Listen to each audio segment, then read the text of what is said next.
Oh, on est là, 2001. Ça te rappelle rien? Non?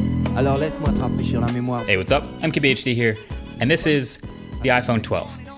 And I feel like we've all seen an iPhone before at this point. This is a pretty familiar iPhone. We've seen the rounded corners and the notch and the lightning port, but there are a couple key changes this year that are a first in the iPhone. So I've been using this iPhone 12 for a bit since my impressions video, and it's my favorite iPhone ever, mostly because of this design. But if you're considering getting one, there's some stuff you should know. Now I'm gonna do a separate video on the Pro in this sweet blue color. I think it's the best color, but these two phones are very similar. Same exact size, like a case that works for one, works for the other. Same main cameras, almost the same screen, same battery, same charging, but there's a couple things that only apply to the Pro, and I'll go over those in that video. But let's just start with the 12 with this new design, shall we? I love this super flat design.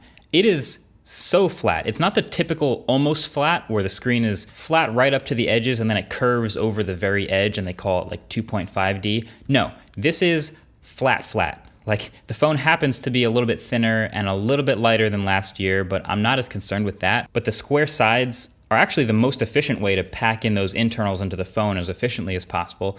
And I happen to think it looks and feels super premium and modern on top of all that. Now, this kind of red, but also kind of salmon sometimes product red version, after seeing it in person, I'd probably not go for this. I'd go for either the blue or the black. But yeah, those aluminum rails are everything. They're more grippable, maybe a little less comfortable at first, but hey, the buttons are clicky, the power button is a little bit bigger, it's still IP68 water resistant. You've got your 5G antenna cutout on the right-hand side in some regions, which trust me, I'll get way into that in a second. And yeah, I just like holding this phone. Now, if you put a case on it, I guess a lot of that doesn't matter as much. You'll notice it less, obviously, but still, even some cases are flattening out their dimensions for the iPhone 12. So that, again, will make it easier to grip, harder to drop. And speaking of dropping, all these new iPhones come with, on the front, something new called Ceramic Shield. And this is basically this specialty hardened kind of glass with crystal structure inside it, and it's on the front of these phones over the screen, and it's supposed to offer 4 times better drop protection. So shatter protection, basically, which is great, but I typically care just as much, if not more, about scratch resistance, all the little micro scratches that your phone gathers over time. And the thing about scratch resistance is it's typically inversely proportional to shatter resistance. So if you think about it, the softer something is, the less likely it is to shatter, but then the easier it is to scratch it.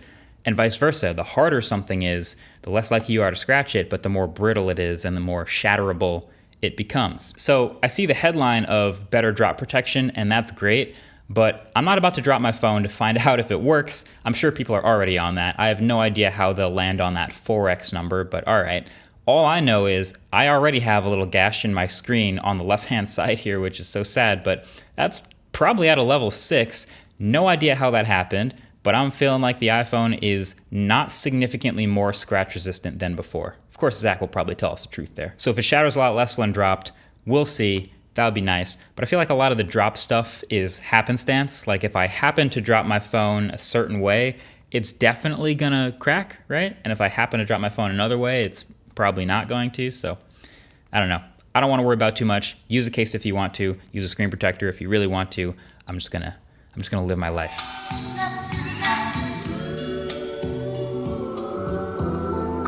So possibly the biggest external hardware feature of the new iPhones is MagSafe. And I think it has bigger implications for the future of the iPhone, but right now, MagSafe is the optional new magnetic charging accessory standard on the back, like right behind the Apple logo. So the number one MagSafe accessory that Apple sells is the Puck charger. It doesn't come with a brick, by the way, so if you buy the charger for 40 bucks, make sure you have a USB-C charging brick. But yeah, just kind of slaps onto the back of the phone, you line it up with the magnets, you kind of get used to where it places right over the Apple logo, and that's all good. This charges at 15 watts, while every other wireless charger on the iPhone still charges at 7.5 watts. And a couple other FAQs on this. Number one, yes, it is still Qi charging, so you can still charge the iPhone 12 with other wireless chargers, and you can charge other phones with the MagSafe puck if you're into that.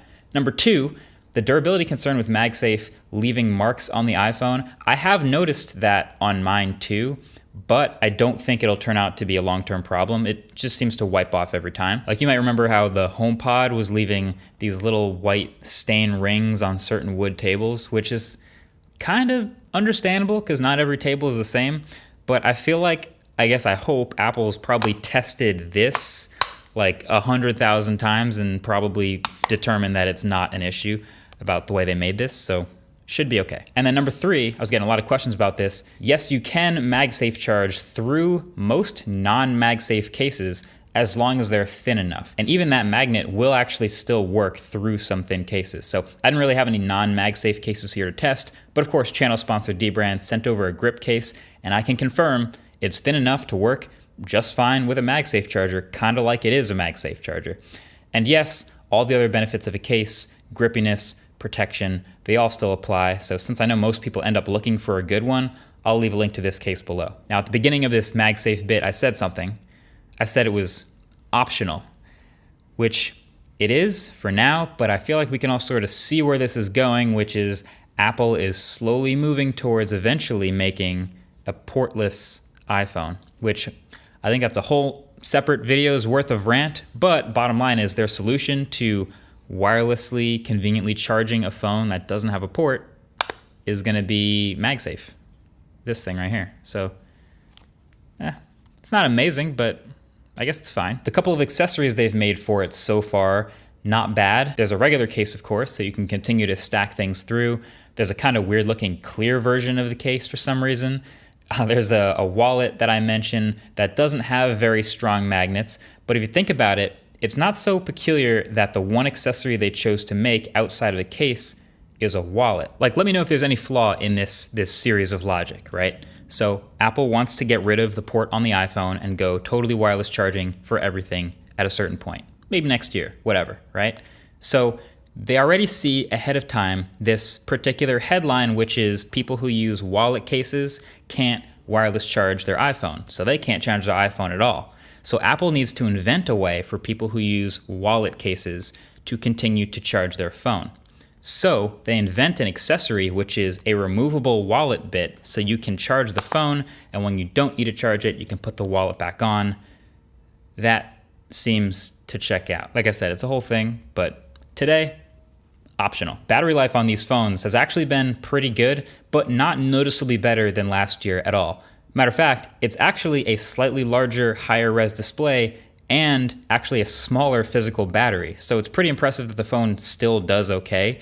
You can kill it in a day with 6 hours of screen on time or just a lot of heavy use, but this isn't new with this standard size iPhone. If you want a real battery champ, you can go for the bigger phone. The actual best new piece of the iPhone 12 though is definitely the new display.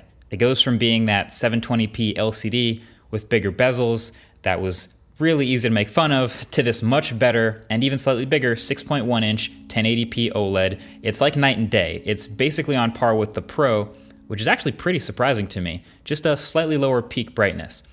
Now, it's 60 hertz again, and while that's kind of a missing feature at this point on an $800 phone in 2020, I was actually kind of expecting that. I was just thinking the Pros would get 120 hertz displays this year, but obviously none of them did, which is a bummer.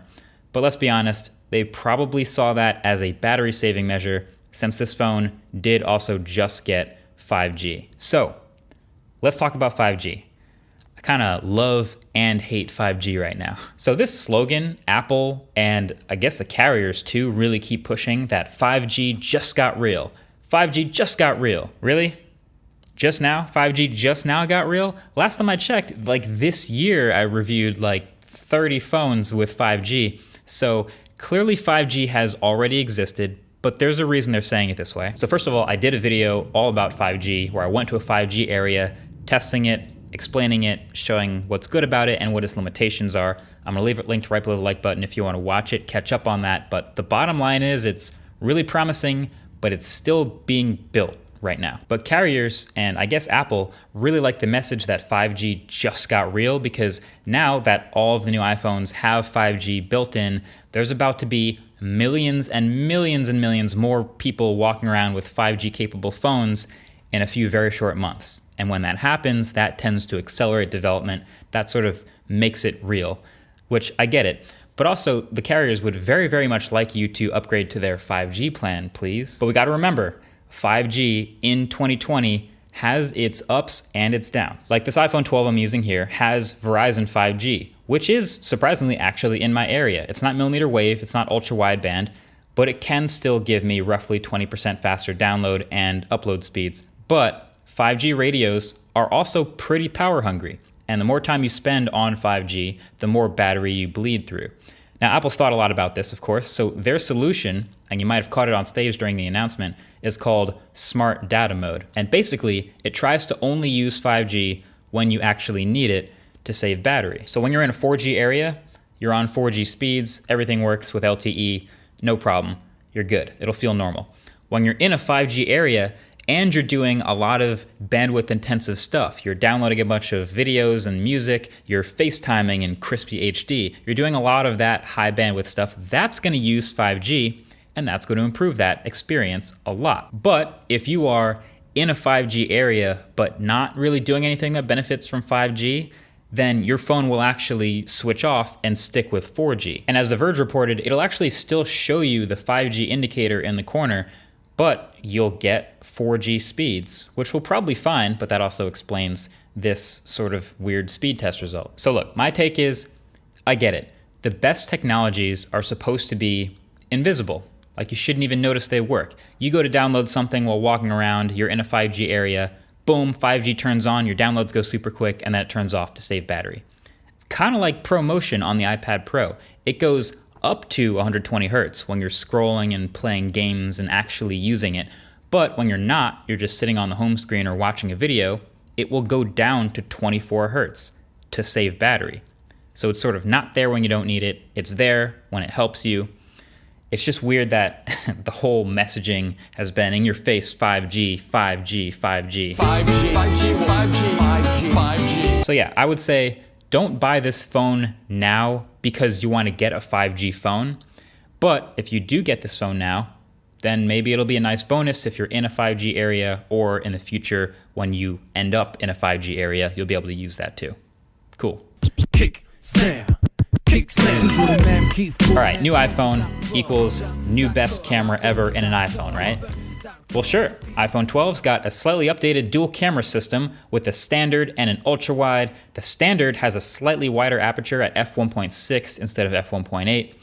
And to be honest, it's not really much of a difference in the camera. Like, it's just not. Same as the Pixel. They're not really doing anything too drastic. If it ain't broke, don't fix it. Really, the hardware improvements are almost impossible to notice in regular photos, but they will get you an improvement in like the edge cases, the most difficult photo and video taking scenarios. So like handheld in low light, that'll be better. Night mode will be better. Autofocus on fast moving subjects, super high dynamic range shots like shooting straight into the sun thanks to Smart HDR3, stuff like that.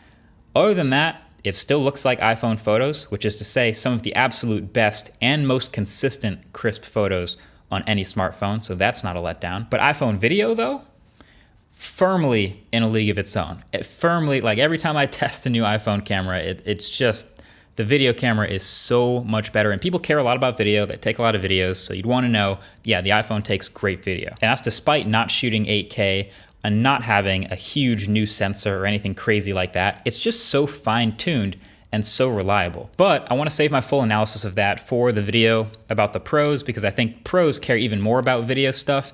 And there's potentially, well, there's even new hardware of the sensors in the 12 Pro Max, so that could be interesting to see. My one knock is it does seem like there's more flaring in low light video, like just a ton of little orbs for every little point light source, but it's still very usable though. Now you might have heard about Dolby Vision HDR. These new iPhones are the first cameras, the only cameras in the world to shoot 10-bit high dynamic range Dolby Vision 4K video. And that's awesome. HDR video is awesome. Higher, brighter brights, deeper shadows, overall better images, even better perceived quality. I love HDR. But here's the thing.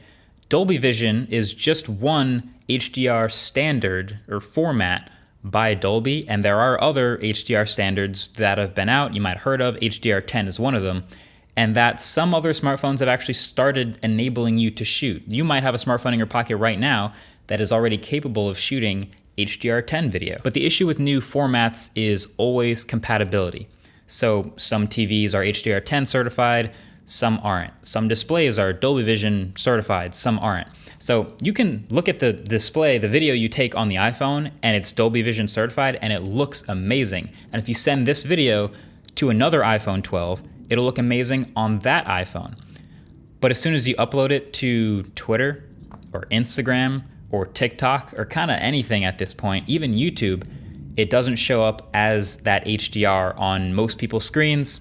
It's back to SDR. But the big deal here, again, is kind of like 5G, because there's about to be so many iPhone 12s in the world, there's about to be millions of new devices and new people out there shooting tons of HDR video and looking to share it. And so now there's more incentive for places and apps like Twitter and Instagram and TikTok to support HDR. So maybe the tagline should have been, HDR just got real. Anyway, the rest of the iPhone is pretty familiar, and that's a good thing for most people. iOS 14, we've all seen it by now. It's familiar, even though there's a couple bugs and apps that will probably get updated pretty soon. Face ID, it's completely unchanged. Even performance is familiar, since there's nothing super new like high refresh rate. There is the new A14 Bionic inside, which is one of the very first 5nm chips in any device, which is a more powerful CPU and GPU, and is paired with 4 gigs of RAM, and everything's great. But that's mainly for speed that you're going to notice later down the road, when the phone is 2, 3, 4 years old and hopefully still feeling really fast.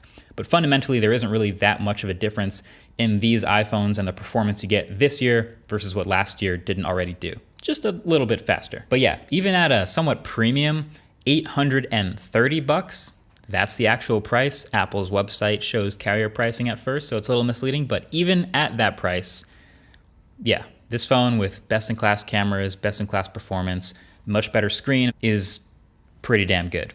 This is the one to get for most people. Here's a too long didn't watch version for those of you lazy people that I know just went down to the chapters and skipped to this. It's a great phone. The best new parts of it are definitely the display, which was a huge knock up from last year. Knock up? Why did I say it like that? The display is better, battery life's about the same, cameras are a little bit better, build quality and design are also an awesome improvement, and MagSafe, it's optional for now, but might as well start getting used to it. And the worst part is the price is a little higher because also 5G is built into the phone, even for people who are never going to use it. But that being said, there you have it. Great work, Apple. And definitely stay tuned for the review on the Pro. I want to dive into what makes it a Pro. You know, as a YouTuber, I think a lot about this. As a content creator, am I a pro iPhone user? I don't know. There's lots to talk about there, but that's been the iPhone 12. Thanks for watching. Much coming up very soon because, you know, Techtober, guys. Techtober. Catch you guys in the next one. Peace.